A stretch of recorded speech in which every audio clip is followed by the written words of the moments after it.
I am writing this under an appreciable mental strength. Tonight I shall be penniless, and to the end of my supply of the drug which alone makes my life endurable, I can bear the torture no longer. I shall cast myself from this great garret window into the squalid streets below.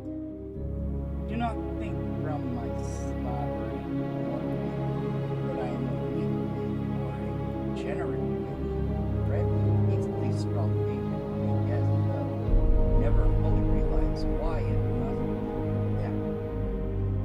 be. Yeah. Let me start over here. Yeah, I got new glasses. I'm still getting used to it. Dagon by H.P. Lovecraft. I am writing this under an appreciable mental strength, since by tonight I shall be no more. Penniless, and at the end of my supply of the drug which alone makes life endurable, I can bear the torture no longer, and shall cast myself from this garret window into the squalid street below. Do not think from my slavery to morphine, sorry.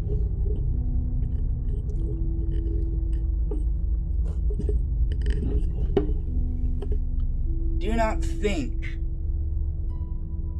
not think from my slavery to morphine that I am a weakling or a degenerate. Do not think from my slavery to morphine that I am a weakling or a degenerate. When you have read these hastily scrawled pages, you may guess through, though never realize, why it's... Man, I am just flubbing everything today. I'm writing this under... Okay, guys, seriously. This sucks. Whatever. Dagon by H.P. Lovecraft.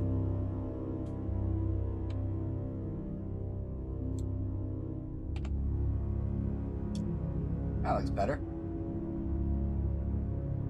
I am writing this under an appreciable mental strain, since by tonight I shall be no more.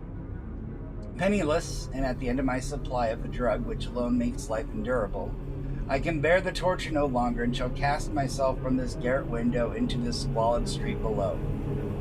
Do not think from my slavery to morphine that I am a weakling or a degenerate.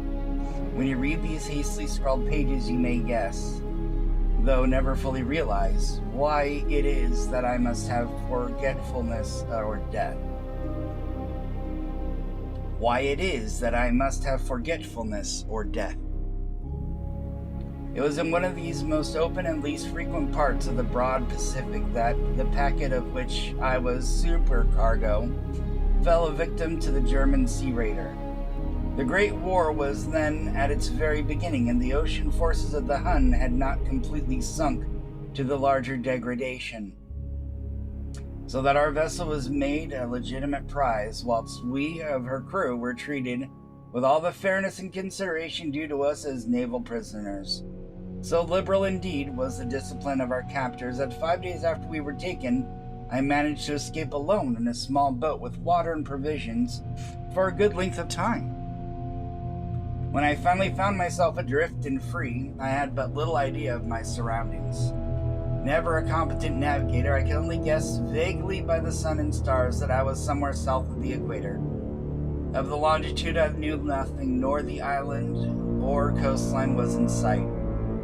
The weather kept fair, and for an uncounted days I drifted aimlessly beneath the scorching sun, waiting either for some passing ship or to be cast on the shores of some habitable land, but neither ship nor land appeared, and I began to despair in my solitude upon heaving vastness of unbroken blue.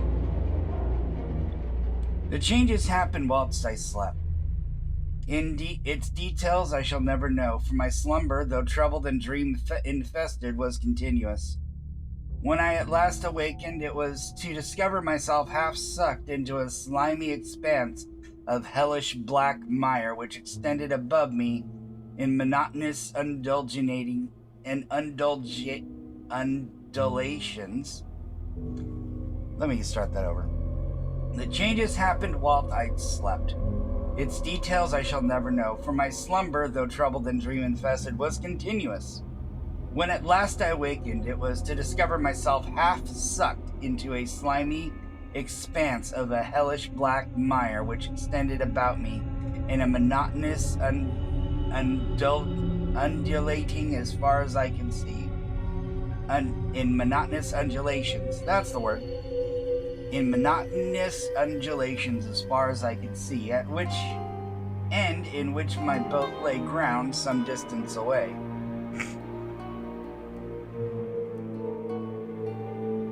Though one might well imagine my first sensation would be of wonder, as so prodigious and unexpected a transformation of scenery, I was in reality more horrified than astonished, for there was in the air and in the rotting soil a sinister quality which chilled me to the very core.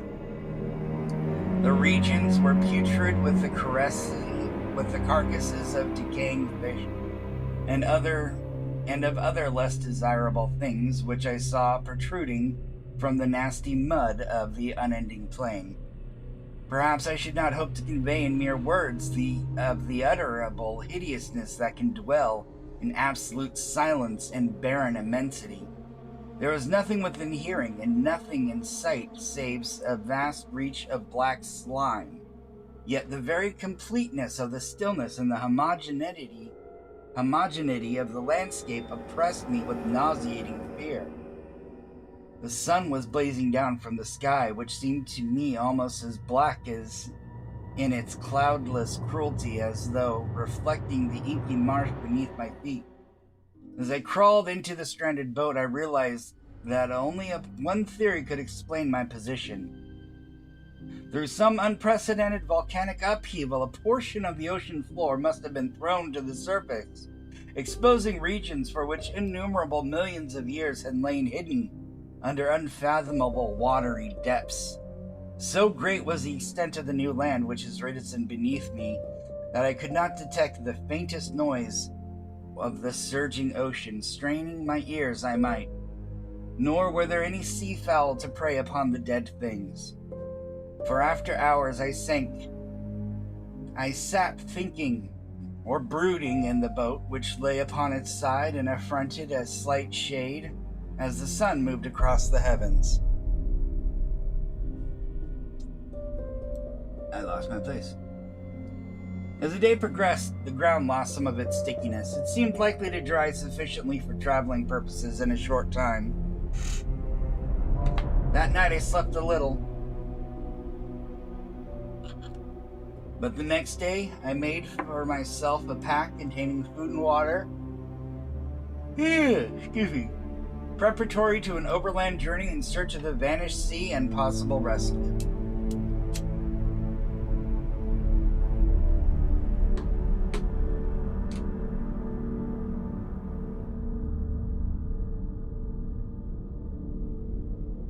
On the third morning, I found the soil dry enough to walk upon with ease.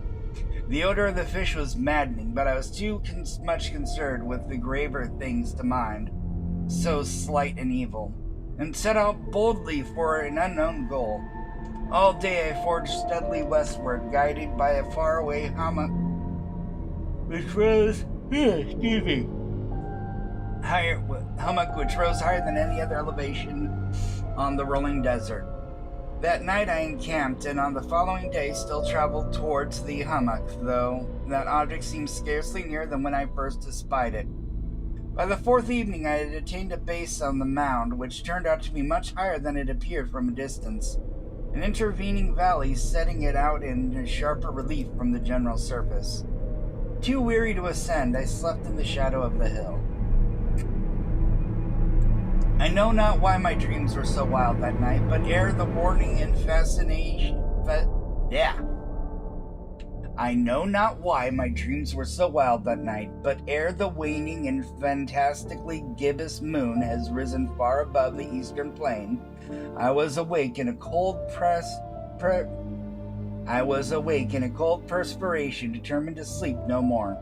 Such visions had I experienced were too much for me to endure again. And in the glow of the moon I saw how unwise I had been to travel by day. Without the glare of the parching sun, my journey would have cost me less energy indeed, but now I felt quite able to perform Let's cut and redo that. I know not why my dreams were so wild that night, but ere the waning and the fantastically gibbous moon has risen far above the eastern plains, I was awakened in a cold perspiration, determined to sleep no more.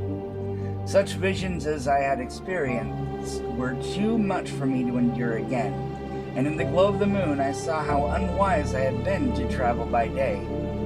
Without the glare of the parched sun, my journey would have deterred me at sunset. Picking up my pack, I started for the crest of the eminence. I can't stop yawning. I've said that the unbroken monotony of the rolling plains is a source of vague horror to me, but I think my horror was greater when I gained the summit of the mound and looked down to the other side into an immeasurable pit or canyon whose black recesses the moon had not yet soared high enough to illuminate. I felt myself on the edge of the world, peering over the rim into a fathomless chaos of eternal night. Through my terror ran curious reminiscence of Paradise Lost and Satan's hideous climb through the unfashioned realms of darkness. As the moon climbed higher in the sky, I began to see the slopes of the valleys were not quite so perpendicular as I had imagined. Legends and outcroppings of rock afforded easy footholds for a descent, whilst after a drop of a few hundred feet, the declivity became very gradual. Urged on by an impulse which I cannot definitely analyze, I scrambled with difficulty down the rocks and stood on the gentler slope beneath the gaze into the Stygian deeps where no light as yet penetrated. All at once my attention was captured by vast and singular objects on the opposite slope, which rose steeply about 100 yards ahead of me. An object that gleamed whitely in newly bestowed rays of ascending moon. It was merely a gigantic piece of stone. I soon assured myself, but I was conscious of the...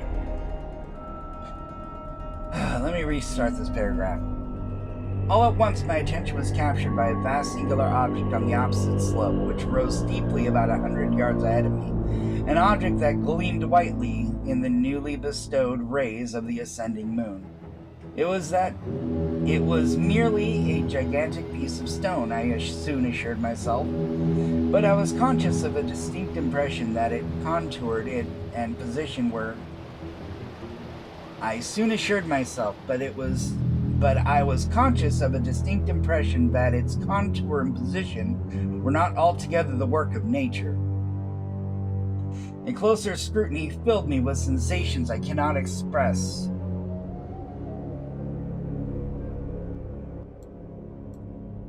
For despite its enormous magnitude and its position in the abyss which has yawned at the bottom of the sea since the world was young, I perceived beyond a shadow of a doubt that the strange object was a well-shaped monolith whose massive bulk had known the workmanship and perhaps the worship of living and thinking creatures.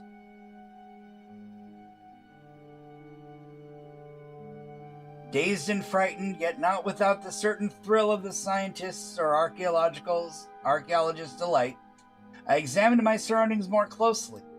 The moon, now near its zenith, shone weirdly and vividly amongst the towering steps that hemmed in the chasm, and revealed the fact that a far-flung body of water flowed at the bottom, widening out of sight in both directions, almost lapping at my feet as I stood on the slope.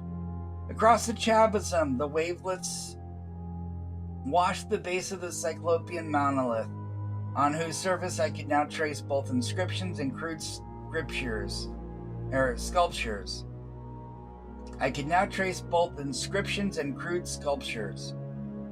The writing was in a system of hieroglyphs unknown to me, unlike anything I've ever seen before, consisting of the most parts of conventionalism, aquatic symbols such as fishes, eels, and octopi, crustaceans, mollusks, and whales, and the like.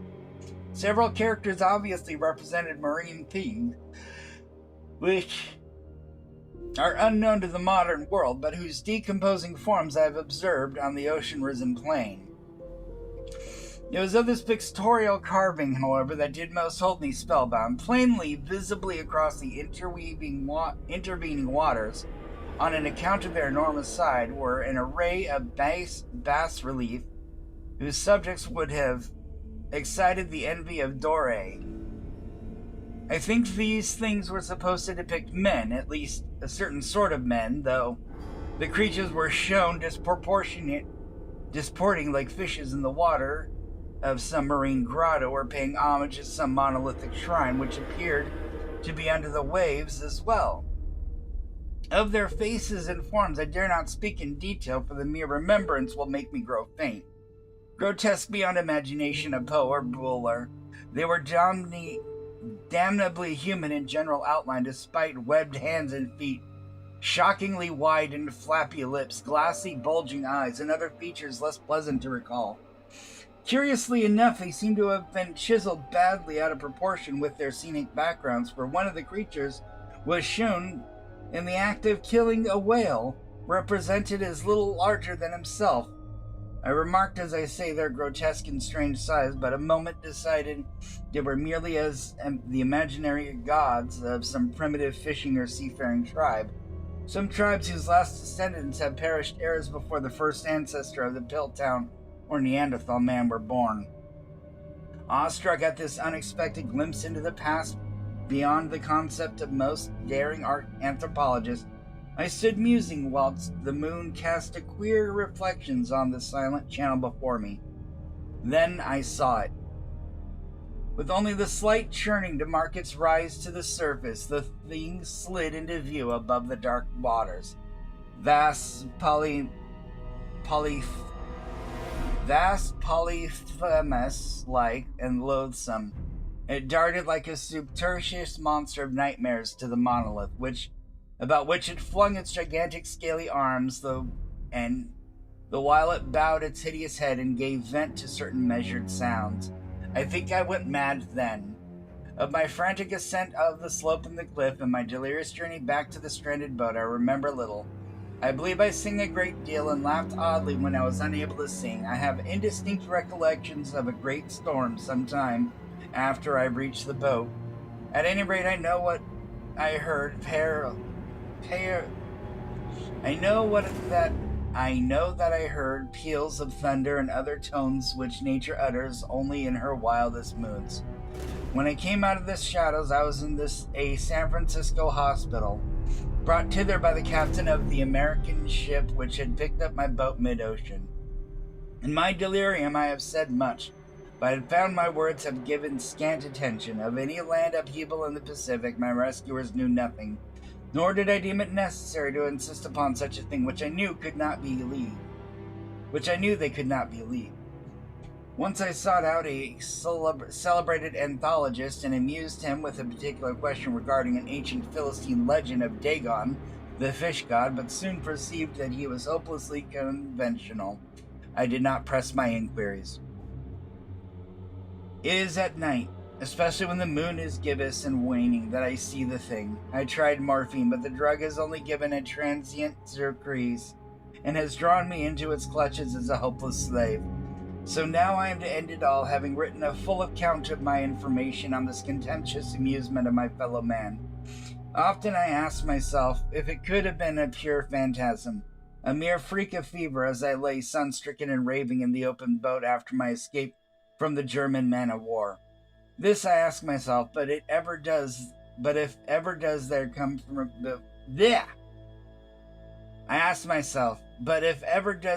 before me a vivid vision in reply, I cannot think of the deep sea without shuddering at the nameless things that may be at its stone idols, and carving their own detestable likeness on submarine obelisks of water-stoked granite. I dream of a day where they may rise up above the billows to drag down their reeking talons the remnants of puny, war-exhausted mankind, of the day when the land shall sink, the dark ocean floor shall ascend amidst the universal pandemonium.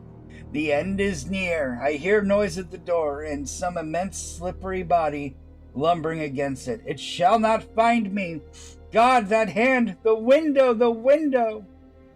The end.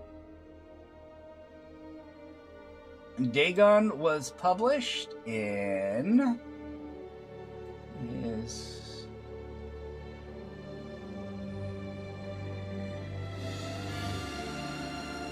1917. Well, that was a lot of fun, and I appreciate everyone sitting down and listening to me. And tomorrow I will be reading,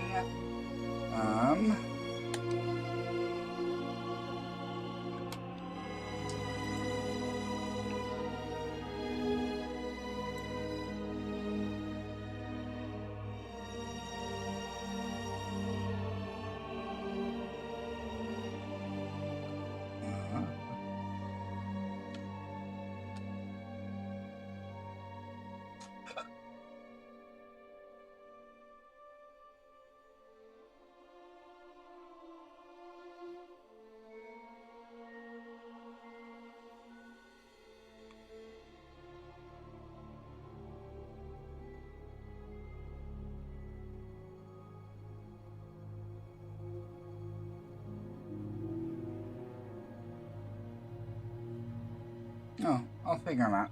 Anyways, thank you very much.